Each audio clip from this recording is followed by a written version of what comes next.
telling you stories about Jesus. We've been telling stories about Jesus lately that are the parables that he told. Jesus loved to teach us how to love God, how to get to know him, and how to treat each other.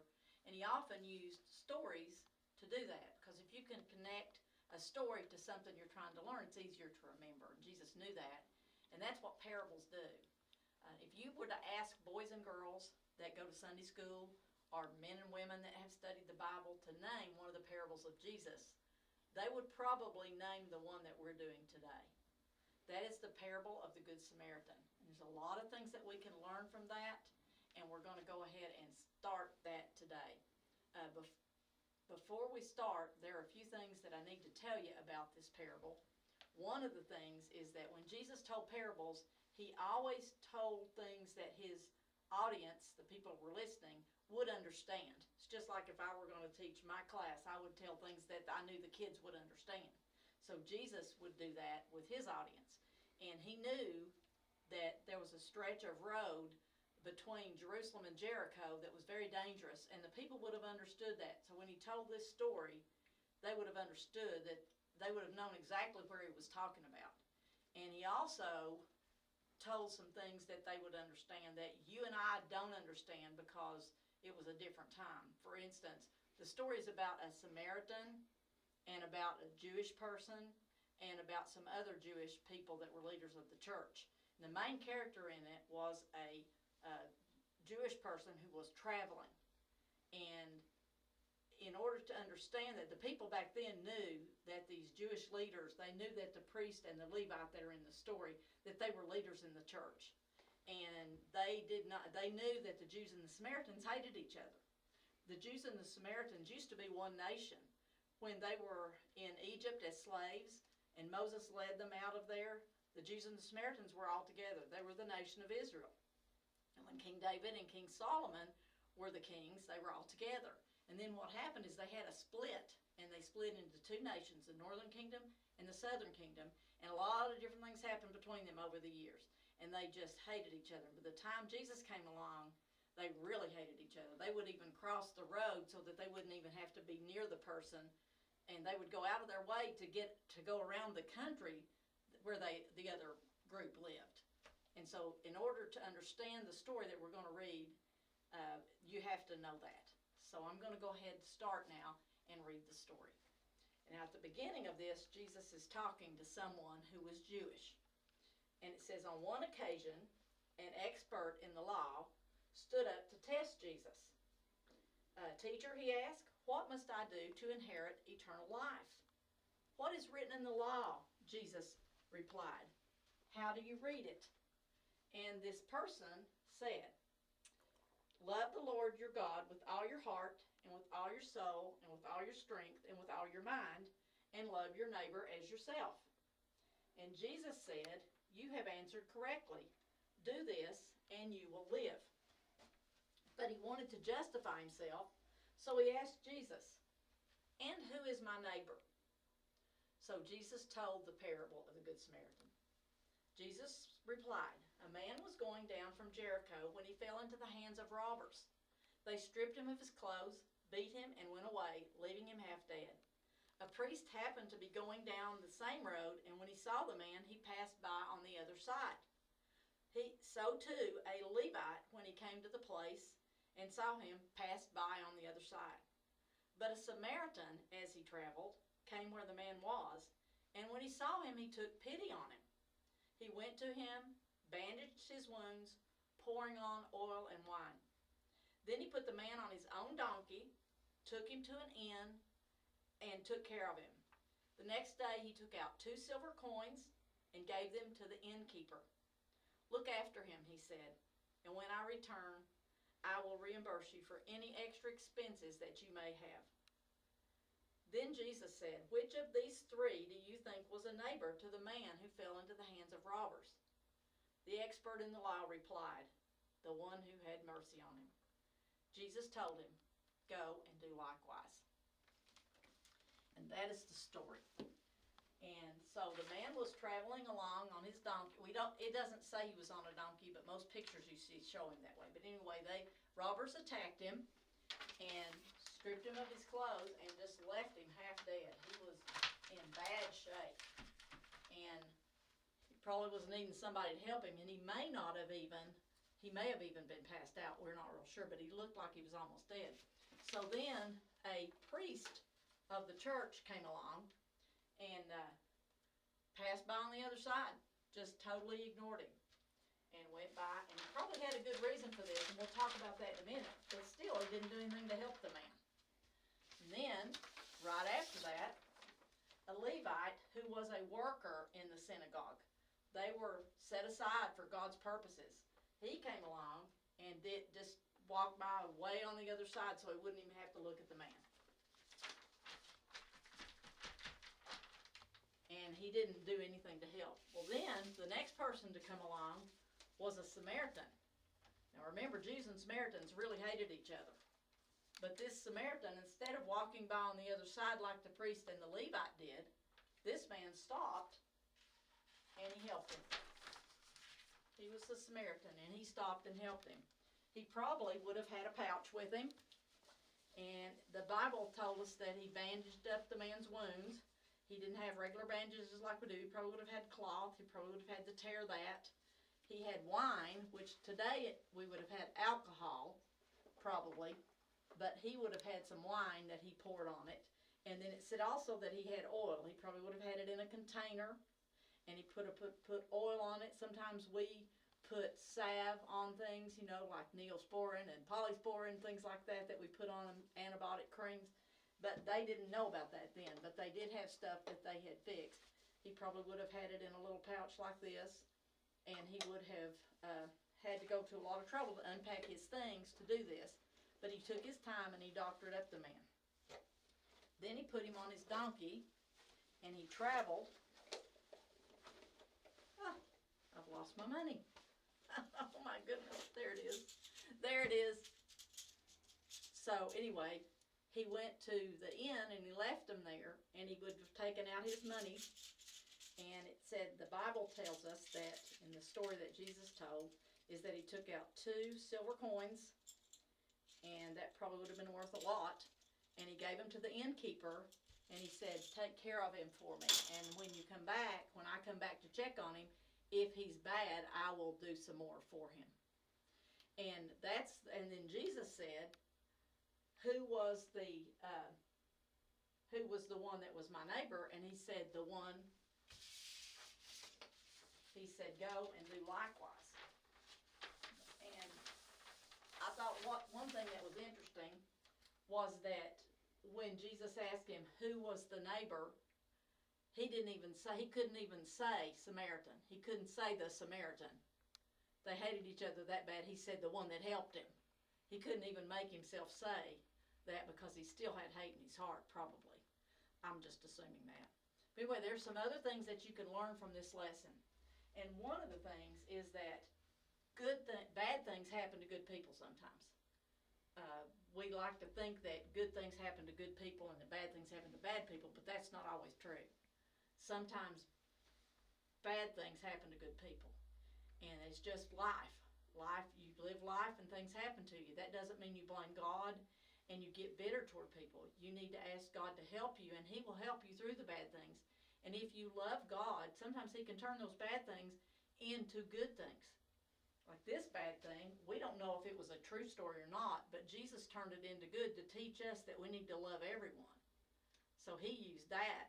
That is a bad thing happened to this guy was turned into good for the rest of us so that we can learn. Okay, another thing is that you can't always judge what somebody is going to do by what they look like on the outside. You would have thought that the priest and the Levite would have been the ones to stop and help. But there is a good reason probably why they didn't. There was a law, and all these people listening to Jesus would have understood this. The priests and the Levite were temple workers, and they were not allowed by the law to touch a dead body, and they didn't know if he was alive or dead, or they were not even allowed to touch blood. If they were touched somebody's blood, they would have been contaminated. They couldn't perform their priestly duties.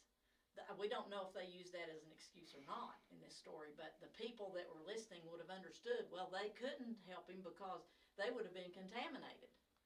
But just because you have a job to perform And just because that you have things that you have to do and you're very busy, that's no excuse for not helping when you need to help. We need to pray for other people, and we need to help them, and we need to make sure they get help.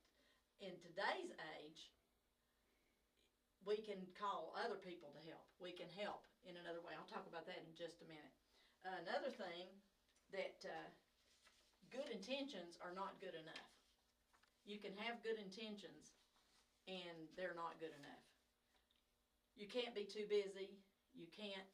You have to help. And today's age, we have cell phones, and we can call people to help. You could call a sheriff or someone to come and help. My granddad, years ago, was traveling between Virginia and Kentucky, and there was a person lying on the side of the road, and it was getting toward dark, so he was stopping the car to try to get out and help the man. And my grandmother said, "Glenn, get back in the car," and noticed that some people were coming out from behind some rocks. They were getting ready to attack my granddad and rob him. And the man who was actually lying on the road, when he saw him drive off, he actually stood up and walked back over to those other people. So that was a dangerous situation. And perhaps the Levite and the priest were thinking the same thing.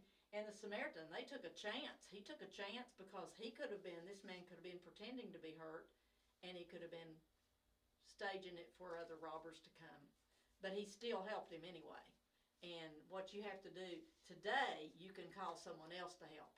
You don't have to take that chance like they used to. But they didn't have that luxury then. Another thing is, don't do good to expect a reward. If you expect people to praise you for doing good, then you've kind of wasted the good that you've done. In fact, sometimes when you try to do good, you end up being hurt by that. For instance, if you have friends at school and they are making fun of someone else and you don't join in, then they'll be mad at you. And if you say something to take up for the person, they're really going to be mad at you. But still, that's the right thing for you to do. Sometimes it costs you to do the right thing. And I think Jesus would do the right thing. So he expects us to do the right thing too. And you just have to, he'll be with you and help you, but you always need to do the right thing. Another thing is that helping other people is like helping Jesus. There's some Bible verses that say, if you've done it unto the least of these, you've done it unto me. Like if you give someone a cup of cold water, it's like giving that to Jesus. It's like if you do a kind thing to someone, it's like doing that to Jesus. And we need to remember that and treat everybody with love. The main point of this story that Jesus told was to tell us who is our neighbor. And he means to tell us that everyone is our neighbor. And we can't like everybody, but you can still treat everybody nicely, and you can still be kind to people, even if you don't know them. And Jesus died for everyone. And another thing, this story has become part of the English language. When we say you're being kind to somebody, you can say, "Oh, he's just being a good Samaritan." Well, he's not really a Samaritan, but if he's being good to somebody, we know what that means. We know that it's like he's helping other people. And it's kind of like when we talked about the Pharisee or the priest and the Levite, we expected them to do the right thing because they were church people. It's kind of like, it's another saying that's kind of like the Good Samaritan saying, it connects to something else. It's like you can't judge a book by its cover. Like you can't judge what somebody's going to do on the outside by what they are like on the inside. And this book looks really dull because it's gray on the outside, but it's a really interesting book. It's the book of Bambi. They've even made a movie out of it that kids just really love. It's a really good movie. And I told you that because that's the same kind of part of speech that being a good Samaritan is. It has become part of the English language. And it's a very important thing. And in fact, that leads me into the next thing I'm going to talk about, and that is that we need to help other people. And there is a man named Bob Pierce that back in the 1970s, he was very concerned about other people in the world and how they were all over the world, that people were suffering in a lot of different ways. There would be floods and earthquakes, and then people didn't have clean water in their villages, and he was very concerned about that, and he thought, what can I do? And but he wanted to be a good Samaritan. And so he got the idea to start an organization and ask some people to help him and to donate money and to donate their time. And then they could, all together, they could help these people. And so he created an organization called Samaritan's Purse. And Samaritan's Purse has grown and grown and grown over the years. And Billy Graham was an evangelist, which means he told people about Jesus a lot. And his son, Franklin Graham, got involved with Bob Pierce and helped him with this organization. And when Bob Pierce died, then Franklin Graham has become the head of Samaritan's Purse. And they do things for people all over the world to help. And you can actually help that organization too. And I'm going to explain a little bit more about that. Samaritan's Purse is a wonderful organization. They do a lot of things for a lot of people around the world. And one of the things that they do is they have a thing that they provide clean water for villages. You can donate money and they'll help dig a well. For instance, you can give $20 and $20 will not provide a well, but if a lot of people give $20, it takes thousands of dollars for the equipment and for the digging, for all that, and they'll provide clean water for people because they'll dig a well, provide the pumps and things like that for them. They also have a world medical mission where they go all over the world and they help people that need surgeries and that need medical help, medicines which they can't get, and you can donate money to help them do that. They also have disaster relief. If someone has a hurricane and a flood, earthquake, and they have the whole area is devastated, they go in and they help. And you can volunteer to go yourself, or you can give money and other people can help with that.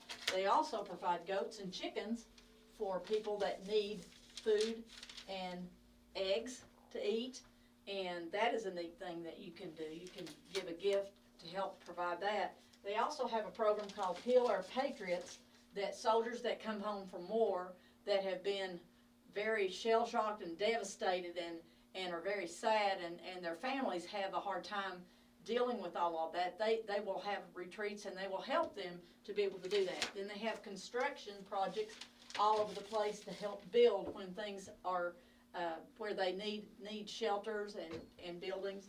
They provide things for women and children to help them have the food they need and the care they need. And then they have something called Operation Christmas Child, which is what we are getting ready to work on in just a minute. And that's what we're going to be doing part of. And during the Operation Christmas Child, they have another program to go along with it called The Greatest Journey, Winning Souls for Jesus. And they put little books inside Christmas boxes that they send to children all over the world that tells about Jesus. And a lot of times whole families can come to know the Lord just because of the Christmas Child project. And we're going to do, I'm going to show you today for Art, how to decorate and how to pack a Samaritan's Purse Christmas Child box. Today, we usually do art to help us remember the story, and today you're going to do a little bit of art, but I'm going to show you how to pack a Samaritan's Purse Christmas shoebox. You can pick these up at your local, at a church that sponsors these. I know in West Portsmouth, the Nauvoo Methodist Church does a lot with the shoeboxes. We take them in the week before Thanksgiving after we finish packing them, and they have extra shoeboxes if you need some. We have extra shoeboxes here if you want to come to our church and pick up some to pack them. And also I know Cornerstone Methodist does, and churches all over the place will do this. So if you need the shoebox, or if you don't have a shoebox that says Samaritan's Purse on it, you can use any kind of shoebox, and just a regular size shoebox, and that'll work. But these are specifically made for that. But one thing I want to show you how to do is to decorate a picture to put in here. I decorated this picture and put it in here. This picture is a picture that we did when we did lesson 29, when we talked about Saul. This was the picture we did there. It was in chalk. If you do a picture in chalk or crayons or marker, you need to cover it with plastic. I'm going to show you how to do that real quick, and then we're going to show you how to pack a box. One of the things you can do, you can just draw anything if you want. The first thing you have to do is you measure the top of the shoebox. You can measure it and this way, and cut out your paper, which I did, and I drew a picture. And this is in marker. The reason that you don't have to do this. It's just a fun art thing to do, and some churches do this. Some churches have calendar pictures that they've done and have Bible verses on it, and some of them just have pictures, and you can also cut out a picture like that to put in there. So that's the art part of this. But let me show you what to do. If you have done it when you do your picture, if you can draw any kind of picture you want, with the exception of you don't do violent things, no war pictures, no bad things like that, no Halloween stuff, no blood and stuff like that. We have nice, pretty pictures. This is a picture of Jesus and some crosses.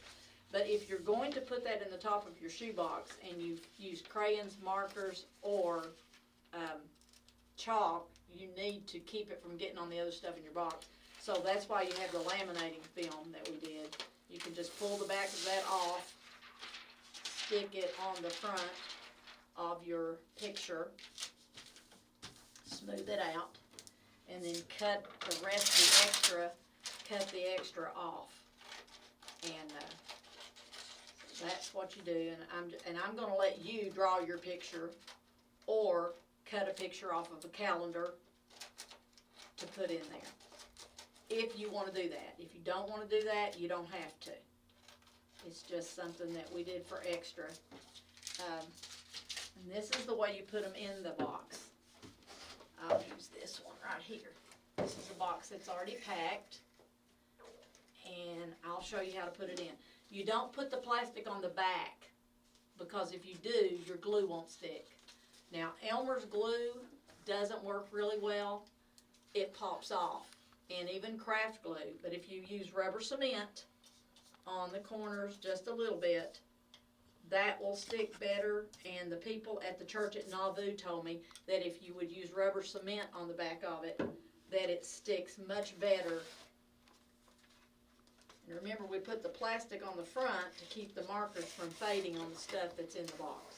And that's how you put them in there, and you just rub it down pretty tight. And then when they open their box, if they open their shoebox, then they would have a pretty picture to look at too. But that's something you can do, or you don't have to do it. But now I'm going to show you how to pack a shoebox. There's all sorts of things that you can put. Start with an empty shoebox. And I've got all sorts of things. You can use school supplies, you can use scarves, toys. You need to put something special in each one. You could put, like they call it, a wow item. That's like a soccer ball. If you put a soccer ball in, you need a pump with it, which we have that in one of our boxes here. We actually have a soccer ball in there, a soccer ball and a pump down in there with some other stuff that we've got. But anyway, I'm going to show you how to pack. This is a box for a girl that is 5 to 9. What we do is we have labels. They provide labels for us. And we peel those labels off, and then we stick it on the top of the box here. And we mark whether it's for a girl or for a boy. And the age categories are 2 to 4 years old, 5 to 9, or 11 to 14. And you try to put things that you would be appropriate for that age in there. And so one thing I'm going to do, I started out with just some pretty computer paper, because if you're going to send crayons and markers, they really need something to color on. So I started out with that. I actually put a little notebook in it. You don't have to pack it just like mine, but this is just a sample of some things to do. Crayons. I just had a pretty little doily that I thought they might like. And my mother actually made that one. And sometimes what you do when you're doing these, you can put a bag in there and fold it up. I didn't do that in this one, but you can do that. And if you don't do that, you can put a large bag like this, plastic bag, and roll it up in there. Or you can put a gallon-sized bag And I put a gallon-sized bag in there because there's a lot of little things in this, and when they open their box, they might not be able to have everything fit back in there exactly right because we put a lot in there. And one thing they told us to do is to pack them completely full, but not so that they're bulging. Okay, you can send toothbrushes, but not toothpaste. No toothpaste and no candy because those items are taxed and they get held up at the borders in some countries and then they don't get delivered. So I'm gonna put combs, and I have soap. You can send soap. I have a washcloth. I'm gonna put that across there. And you just try to get as much in as you can. And let's see here, I have a slinky. I also have a cup that they could use. They could use it as pencil holders. They could use it to drink out of. I put a lot of things in there. If you send pencils, which I did, you need a little pencil sharpener. Always make sure that if you have pencils, you have pencil sharpener or colored pencils. So I'll put that in there. This is a kazoo that they can make noise with. And here's some cloth flowers. There's just a lot of little things. Here's a plastic magnifying glass. You're not supposed to send glass because glass breaks, and that could be bad. And there's a little plastic ring. I like to put scarves in because a lot of girls like to wear scarves, and they're very nice, very thin. So I'm going to stick that in. Doesn't take up a lot of room. These are ink pens, and when I do ink pens, I usually stick them in a small plastic bag just in case the ink gets loose, it won't get all over everything in their bag. That's a real important thing.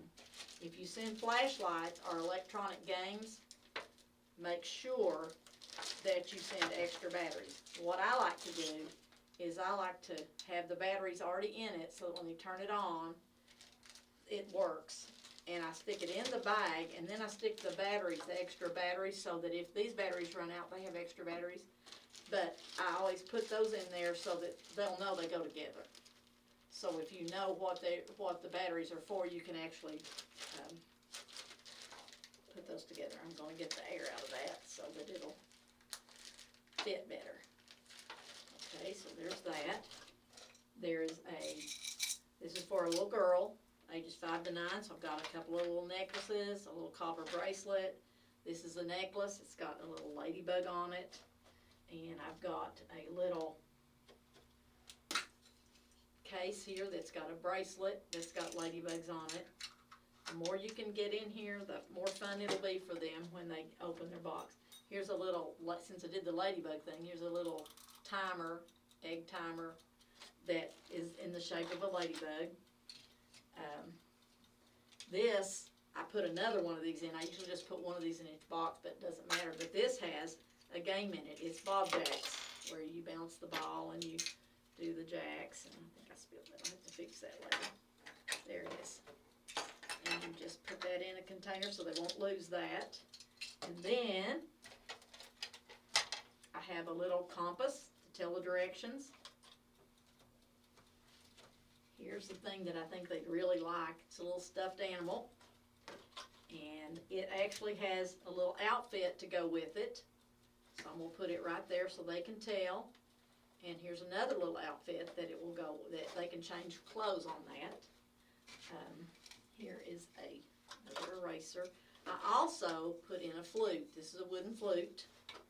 And sometimes you may have to try more than once to rearrange your box, because once you get it in there, if you get a lot in there, sometimes it's hard to arrange that.